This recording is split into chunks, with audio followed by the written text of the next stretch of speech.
ಶುಭ ಮುಂಜಾನೆ ನಮಸ್ಕಾರ. ಇದೇ ತಾರೀಕು 21 ರವಿವಾರ ನಮ್ಮ ವಿಜಯಮಾಂತಿ ವಿದ್ಯಾವರ ಸಂಘದ ಎಲ್ಲ ಅಂಗಸಂಸ್ಥೆಗಳು, primary, high school, college, nursing college, PU college, degree college, pharmacy college ಎಲ್ಲ ಸೇರಿ ಈ 12ನೇ ವಿಶ್ವ ಯೋಗ ದಿನಾಚರಣೆಯನ್ನು ಆಚರಿಸೋದು ಸಂಬಂಧ ಪ್ರೆಸ್ಕ್ರಿಪ್ಟ್ ಮಾಡಿದೆ. ಈ 12ನೇ ಯೋಗ ದಿನಾಚರಣೆಯನ್ನು ನಮ್ಮ ವಿಜಯಮಾಂತಿ ವಿದ್ಯಾವರ ಸಂಘದ ಹೈಸ್ಕೂಲಲ್ಲಿ ಎಲ್ಲರೂ ಸೇರಿ ಆಚರಿಸೋಣ.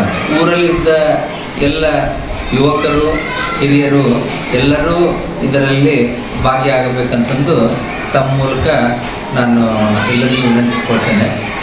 ಅದರ ಜೊತೆಗೆ ಈ ವರ್ಷದ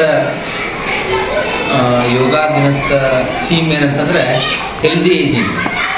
ನಮ್ಮ ದೇಶದಲ್ಲಿ ಸ್ವತಂತ್ರ ಬಂದಾಗ ನಮ್ಮ ಇರ್ತೀವಲ್ಲ ಅದು ಬರೀ 45 ಇತ್ತು.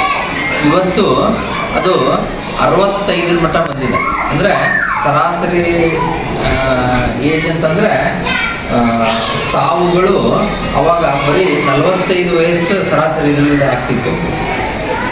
ಎಷ್ಟೋ ಕಾಯಿಲೆಗಳು ಬಂದು ಗುಣಪಡಿಸೋಂಥ ಇದರಿಂದ ಇದೆ. ಆದರೆ ಈಗ ಒಳ್ಳೆಯ ಪೌಷ್ಟಿಕ ಆಹಾರ ಆಯಿತು, ಒಳ್ಳೆಯ ಎನ್ವೈರ್ಮೆಂಟು, ಇವೆಲ್ಲ ಕಾರಣದಿಂದ ಹೆಲ್ದಿ ಏಜಿಂಗ್ ಅಂಥೇಳಿ ಈ ವರ್ಷದ ಥೀಮ್ ಇದೆ.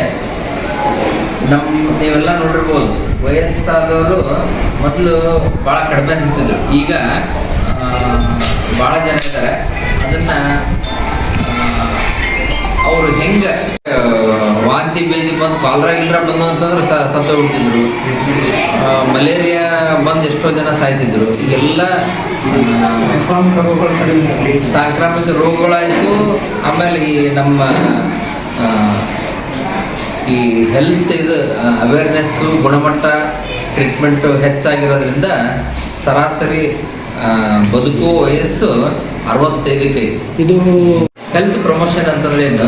ನಮ್ಮ ಸರಾಸರಿ ಈಗ ಮೊದಲ ಒಳ್ಳೆ ನೀರು ಸಿಗ್ತಿದ್ದಿಲ್ಲ, ಆಮೇಲೆ ಒಳ್ಳೆ ಗಾಳಿ, ಬೆಳಕು ಇವು ಸರಿ ತೆಗಿತಿದ್ದಿಲ್ಲ, ಒಳ್ಳೆ ಪೌಷ್ಟಿಕ ಆಹಾರ ಸಿಗ್ತಿದ್ದಿಲ್ಲ. ಎಷ್ಟೋ ಮಕ್ಕಳು ಪೌಷ್ಟಿಕ ಆಹಾರದ ಕೊರತೆಯಿಂದನೇ ಸಾಯ್ತಿದ್ರು.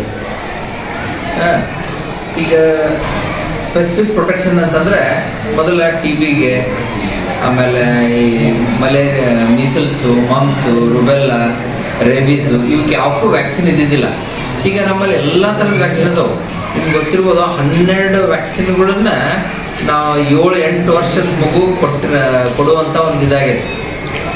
ಅಷ್ಟು ವ್ಯಾಕ್ಸಿನ್ಗಳನ್ನ ಹುಡುಗರು ಕೊಡ್ತೀವಿ. ಬರೀ ಮೊದಲ ಈ ಟೆಟನಸ್ ಇದರಿಂದನೇ ಸಾಯ್ತಿದ್ರು, TBಯಿಂದ ಎಷ್ಟೋ ಜನ ಸಾಯ್ತಿದ್ರು.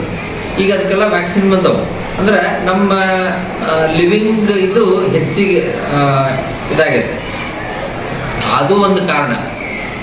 ಆಮೇಲೆ ಈ ಯೋಗ ದಿನಾಚರಣೆಯನ್ನು ನಮ್ಮ ಹೆಮ್ಮೆಯ ಪ್ರಧಾನಿ ನರೇಂದ್ರ ಮೋದಿಯವರು ಪ್ರಾರಂಭಿಸಿದರು 2014ರಲ್ಲಿ. ಇಡೀ ವಿಶ್ವವೇ ಇದನ್ನು ಅಪ್ಪಿಕೊಂಡಿತು. ಸುಮಾರು ಅವತ್ತಿನ ದಿವಸದಲ್ಲೇ 177 ದೇಶಗಳು ತಮ್ಮ ದೇಶದಲ್ಲಿ ಆಚರಿಸೋದು. ಇವತ್ತು ಯುನೈಟೆಡ್ ಯೂನಿಯನ್ ಆ ಸಂಸ್ಥೆಯಿಂದ ಇದನ್ನು ಆಚರಿಸುವಂಥ ಇದಾಗಿದೆ.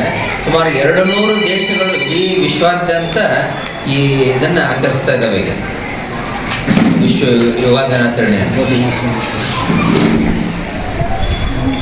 ಅಂತಂದು ಇಲ್ಲೇ ಇದ್ರಾಗದಾರೆ ಯೋಗ ಶಿಕ್ಷಕ ನಿಜೋಡಿಗೆ ಅವರು ಮಾಜಿ ಅಲ್ಲ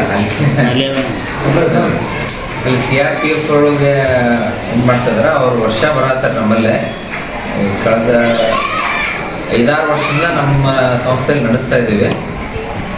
ಅವರು ಈ ಸಲ ಬರ್ತಾ ಇದ್ದಾರೆ, ಮಾದೇಶ್ ಗೌಡ್ರು ಅಂತ. ಗುರುಮಾನ್ ಸ್ವಾಮಿಗಳು ಉದ್ಘಾಟನೆ ಮಾಡಲಿದ್ದಾರೆ.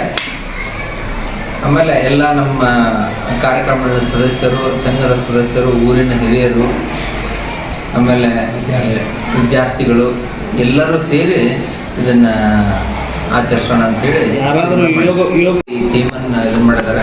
ಅದಕ್ಕೆ ತಾವೆಲ್ಲರೂ ಅವತ್ತು ಬರ್ರಿ. ಆಮೇಲೆ ಊರಲ್ಲಿದ್ದ ಎಲ್ಲ ಯುವಕರು, ಹಿರಿಯರು ಈ ಸಂಸ್ಥೆಯ ಜೊತೆ ಕೈ ಜೋಡಿಸಿ ಅವತ್ತಿನ ದಿವಸ ಯೋಗ ದಿನಾಚರಣೆಯನ್ನು ಅಗದಿ ವಿಜೃಂಭಣೆಯಿಂದ ಆಚರಿಸೋಣ ಅಂತೇಳಿ ನಿಮ್ಮ ಮೂಲಕ ವಿನಂತಿ ಮಾಡ್ಕೊತಾ ಇದ್ದೀನಿ.